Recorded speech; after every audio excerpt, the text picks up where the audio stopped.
What's up, everybody? Welcome back to another episode of 219 Hockey.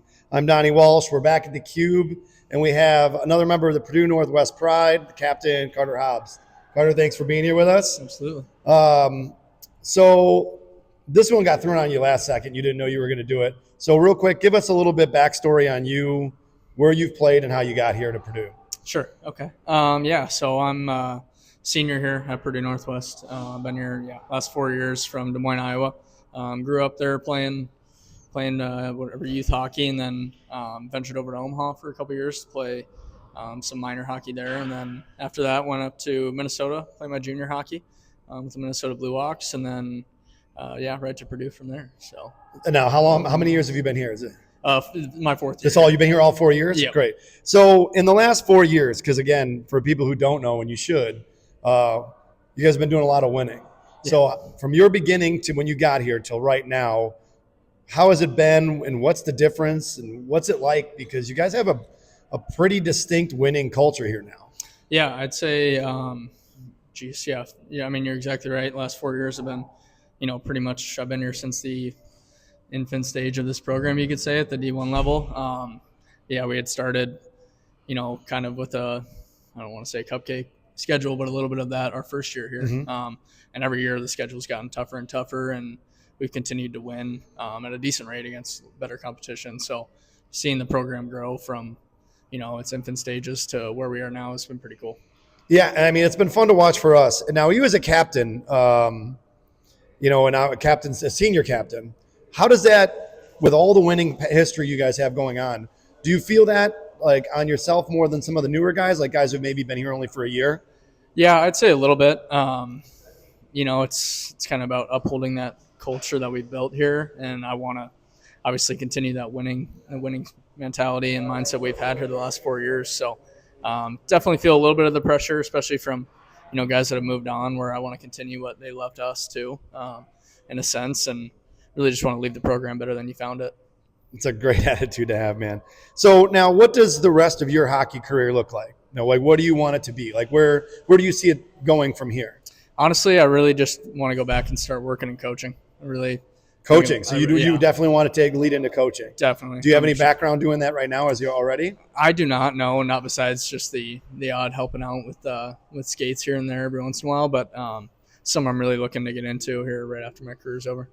Well, we'd love to keep in touch and have you help us out. For a lot of people who don't know, we run a jog showcase for high school kids. We'd love to have you coach for us. We would love to keep you in it. Yep. So the one thing, I know you've been here for 4 years, but you guys have, you have guys that come in and out, people that graduate, people that transfer in. Mm-hmm. Something that I've always loved, and is why I'm here and I do as much as I can with Purdue, is your guys' outreach into the community.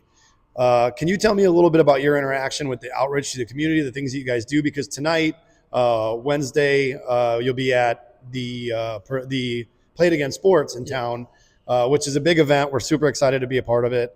But is this something you see in all collegiate hockey, or do you see other teams doing this, or is this something you think Purdue does above and beyond anybody else? I'd say we're pretty good at it, especially on campus compared to, every team here helps out a lot in the community, but I think hockey, we really try and go above and beyond. And overall, I think hockey in general is a pretty giving sport. I know everybody that plays the sport knows how blessed they are to even have the opportunity to do so.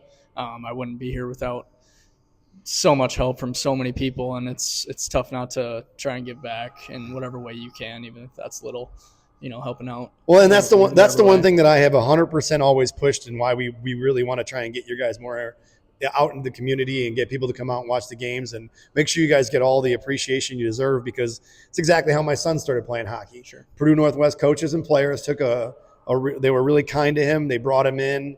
They made him feel welcome. They made him fall in love with the sport. And now I don't have any weekends left. So I want to make sure that we pay you guys back accurately.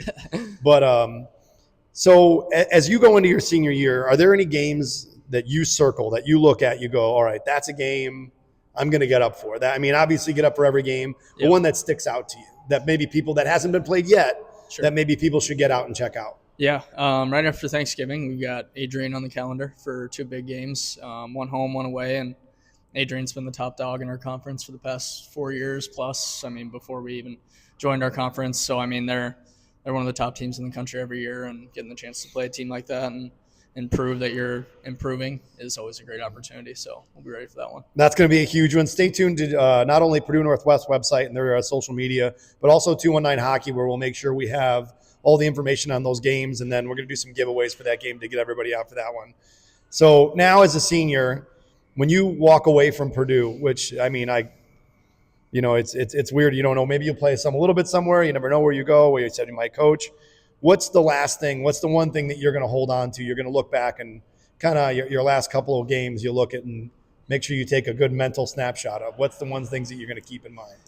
Gosh, honestly, more so than even on the ice, it'll just be the in the locker room stuff. I don't know. I'm already starting to feel how much I'm going to miss that. Having buddies that have moved on, it's something everybody talks about and how much they miss it. And yeah, I think I'll just be taking mental pictures of that for the last couple weeks all day long. I think that's across the board. It's super funny because one of our podcasts we did was in the bar down locker room, which is guys from the ages of 25 to 65. Sure. And when you ask them why they play hockey, their answer is the same. It's for the guys. We're here till 1 o'clock in the morning when we got to go to work in the morning because we love being with the boys, being in the locker room. Yep. And then I have a 7-year-old, and you ask him, how can you play hockey? And he tells his manager, Ferda. And I'm like, yeah, that's okay. And it's a beautiful thing, and it's, I think, why hockey is so special. Yeah. So we like to do a couple of different things as we finish things up. First of all, as a captain, I'm going to let you do this because our next interview, Dylan, he got thrown under the bus, but I'm going to let you make the call this time. Okay. So who do we snag next week to interview? Ooh, tough one. So yeah, I'm going to give you a real interesting interview with Max Beller next week. Max Beller, he's okay. a treat. He's a fellow Iowan, but he's a treat. So that's the one we'll do next. So please stay tuned next week for Max, and we'll have him out next week. We'll bother him. I don't think you guys get an option. Coach grabs you and just says, hey, guess what you're doing? Not optional. Yep. But I appreciate it either way. Yeah, and then my personal favorite is what is your absolute hockey ick? Like, what's the thing that people do and you're like, oh, God, I hate that? We've had a couple. We've had the Euro talk. Yep. We've had the Flamingo. Yep. So what's the thing you can't stand? I don't know if I can call it the Flamingo because I think I do that every once in a while. But the Euro talk's good. I'm gonna have to say guys that only tape their stick about 2 or 3 strips around. Okay. It doesn't make much sense to me. Why even have tape? Yeah, why even have it there? Yeah, exactly. Totally agree. So as we finish up, I think the last 2 things I want to ask you is just more on a personal level. When you mirror your game now as you're a senior, who would you say you've mirrored your game after? You've taken traits of and would say, I take this aspect of this player and mirrored my game after? Sure. Growing up, I was huge Pittsburgh Penguins fan, and watching Chris Letang and Erik Karlsson, kind of those two before Cale Makar was in the picture, and now being as dominant as he is, but just how fluid and how good of a skater Chris Letang is, and how his gap control is insane, and his offensive ability is crazy. So that's something I've always tried to emulate, is just how well he moves across the ice and laterally and all that good stuff. So. Dude, Letang's a heck of a one to mirror after if you're going to pick somebody. Yeah. And then last one.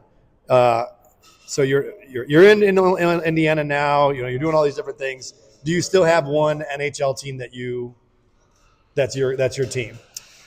Yeah, Pitt was my team growing up, but Mom's from Edmonton, so Oilers have broken our hearts the past couple years. Oh, it's my little guy too. He's an Oilers guy. Yeah, it hasn't been good. I'm really hoping they can figure it out this season because it doesn't look too great so they far. Trade that goalie. If they can get a goalie in there somewhere, that might be helpful. Preaching to the choir. Yeah. So yeah.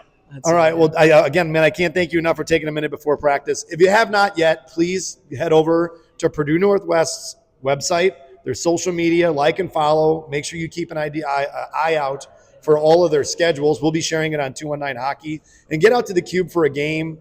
It's unbelievable atmosphere. It's really great, strong, winning hockey by a bunch of overall great guys. Check the other interviews. You'll be able to hear. These are all it's a good group of people, and it's unbelievable hockey.